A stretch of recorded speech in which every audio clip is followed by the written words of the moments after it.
जय श्री कृष्ण दोस्तों, आपका हमारे चैनल हिंदी व्रत कथा में स्वागत है। वैसाख की पूनम आते ही उसके बाद वैसाख की चौथ आती है। वैसाख की चौथ का व्रत और पूजन करके रात को कहानी कह के चंद्रमा को अर्घ देकर खाना जीमा जाता है। तो आइए सुनते हैं वैसाख की चौथ की कहानी। एक गांव में एक सेठ सेठानी थे और उनके एक बेटे बहू थे। बहू बर्तन मांजकर पानी डालने नीचे जाती तो आस पड़ोस की औरतें उससे पूछती कि आज खाने में क्या खाया, तो वह कहती बासी कुसी तर बासी। एक दिन जब वह बर्तन मांज कर पानी फेंकने गई तो रोजाना की तरह औरतों ने पूछा कि आज क्या खाया, तो उसने वही जवाब दिया, बासी कुसी तर बासी। उस दिन सेठ के बेटे ने नीचे उतरते हुए उसकी बात सुन ली और मन में सोचने लगा कि अभी तो ये ताजा भोजन करके आई है, फिर भी इसने दूसरों को बासी कुसी क्यों बताया। दूसरे दिन उसने माँ से कहा कि खीर खांड का भोजन बनाओ।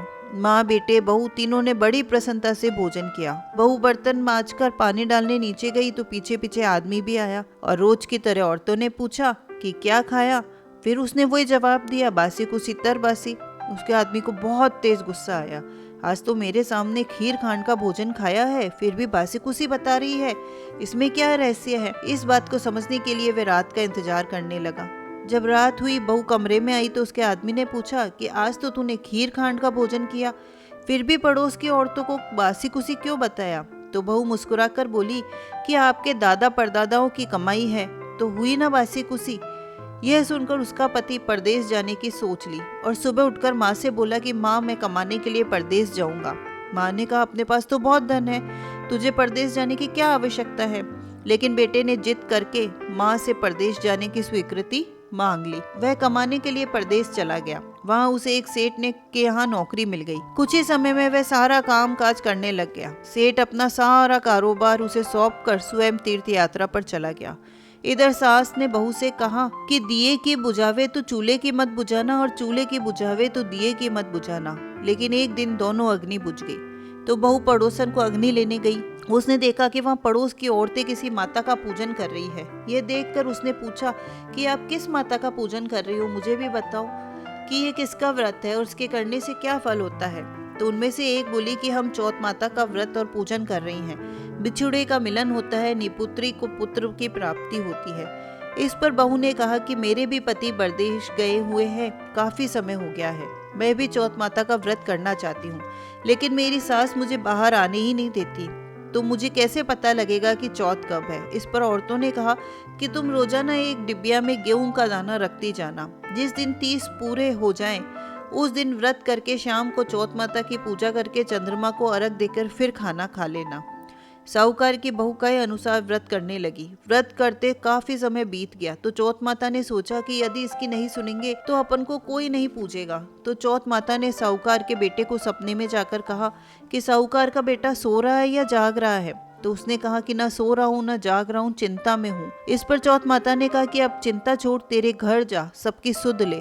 उसने कहा मैं कैसे जाऊँ, मेरा कारोबार बहुत फैला हुआ है। तो चौथ माता बोली कि सुबह उठकर नहा धोकर दुकान जाकर चौथ बिंदायक जी का नाम लेकर घी का दीपक जलाना, तेरा सारा काम सुलझ जाएगा।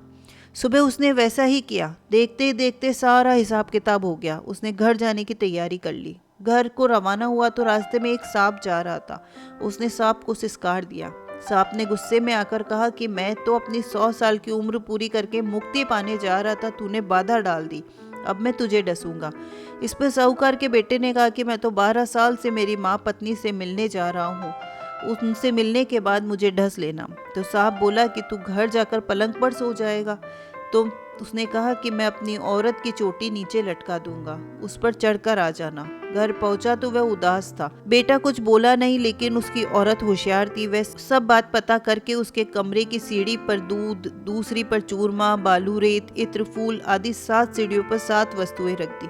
आधी रात को फुफकारता हुआ सांप आया, सभी वस्तुओं का आनंद लेकर खुश हुआ, लेकिन वचनों में बंधा हुआ था सो डसना तो था ही। चौथ बिंदायक जी ने सोचा कि इसकी रक्षा नहीं करेंगे तो कलयुग में अपन को कौन पूछेगा। चौथ माता तलवार बनी और बिंदायक जी ढाल बन गए। जैसे ही सांप डसने लगा तो उसे मार दिया। साहूकार जी के बेटे को नींद आ रही थी। सांप के मरते ही उसने अपनी पत्नी को उठाया, चौपड़ पासे खेलने लगा। सुबह देर तक बहू बेटे उठे नहीं तो माँ ने कहा कि बेटा तो थका हुआ था, बहू क्यों नहीं उठी।